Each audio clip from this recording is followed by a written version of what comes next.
साक्षी के परिवार वाले जिन्होंने अपनी बेटी को खोया कम उम्र में ही, उनके परिवार वाले क्या कह रहे हैं, आपको सुनवाते हैं। अब हमें पता नहीं क्या कारण से मारा गया है। जब जो उसको मारा गया वही नहीं है तो होती तो बता, अगर थोड़ी बहुत मारता कोई थप्पड़ पड़ तब जरूर बताते कि मुझे इसने इस बात के लिए मारा। जो सबूत मिट गया तो हम क्या जाने कि कौन किस बात के लिए मारा गया। अब तो वही कैमरा वाले देखेंगे, वही पता लगेगा क्यों मारा गया, कैसे मारा गया। सबूत आप अफसर लोग को ढूंढने का, हमें तो कुछ नहीं पता। बेरहमी से मारा गया सर, अगर उसको थाने में बंद होगा तो छूट जाएगा ही। जो आजकल तो रिश्वत घोरी चलती है, जहाँ पैसा फेंकेगा वो छोड़ देंगे। अब मुझे इंसाफ चाहिए कि उसकी जान का बदला जान जाना चाहिए, नहीं तो फिर छूटेगा। आज मेरे साथ किया, कल किसी साथ और घटना घटेगा। ठीक करे। कल आज मेरे को मारा, कल उसका और उससे बढ़ गया कि मुझे उसको सरकार क्या होगा, थाने में बंद दूंगा, फिर छूट के आऊंगा, फिर किसी साथ कांड कर देगा। इस नाते मुझे इंसाफ चाहिए। मेरी तो जान पहचान इससे 6 या 7 महीने ही हुए होंगे इस लड़की से, लेकिन वो लड़की पहले से साहिल को जानती थी, करीब 3-4 साल से। 3-4 साल से जानती थी। आपको मालूम था इसका? 3-4 साल नहीं सर, उस टाइम तो यार मेरे को मालूम नहीं था, लेकिन जब ये मेरे बिल्कुल क्लोज आ गई, उसके बाद इसने मुझे बताया था कि दीदी साहिल नाम के लड़के से मेरी दोस्ती है और इनकी लड़ाई चल रही थी काफी टाइम से। किस बात? बात ना कर रही थी, तो वो मेरे पास ही ज़्यादा खुश रहती थी, इसलिए मेरे पास ही थी। मुझे मिलती है बाजार में वो कपड़े लेती है मेरी बेटी के लिए, फिर वहाँ से सीधा कहती नीतू दीदी तो आप घर जाओ, मैं घर जा रही हूँ।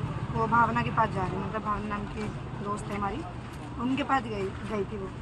तो वहाँ से उसने यूँ बोला कि मैं जा रही हूँ फ्रेश होने, टॉयलेट जा रही हूँ मैं, वॉशरूम। उसके बाद से सर वो अब वापस नहीं आई। एक और रिपोर्ट आपको दिखाते हैं, साहिल के घर के बाहर से ये रिपोर्ट हिमांशु मिश्रा की, जरा देखिए।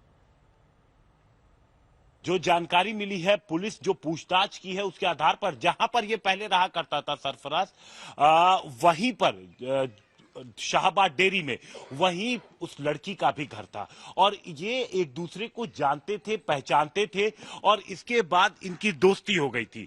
लेकिन जानकारी ये मिली है कि अब लड़की साहिल से बातचीत नहीं करना चाहती थी, वो इससे अलग हो रही थी, इसको मना कर रही थी बातचीत के लिए और इसीलिए ये बुरी तरीके से उससे गुस्से में था। बताया जा रहा है कि लड़की अपने कुछ दिनों से अपने किसी दोस्त के घर रह रही थी और वहां से जब वो निकली तो ये पूरी प्लानिंग के साथ उस दिन निकला था और प्लानिंग जब इसकी ये थी, इसने अपने पास सबसे पहले तो चाकू रखा था और उसके बाद वो वहां पर वेट कर रहा था। सीसीटीवी एक और जो सामने आई उसमें दिखा है कि उसका एक और दोस्त है जो उसके साथ वहां पर साहिल के साथ उसने बातचीत की थी और फिर वो वहां से निकल गया था।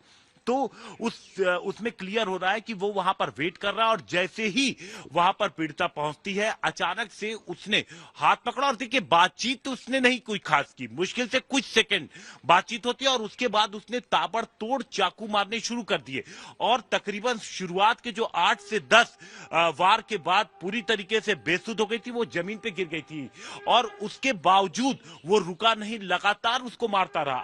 फिलहाल पुलिस इस पूरे मामले को जांच कर रही है और साहिल से लगातार पूछताछ भी कर रही है। कैमरामैन अंकित खंडेलवाल के साथ हिमांशु मिश्रा, दिल्ली आज तक।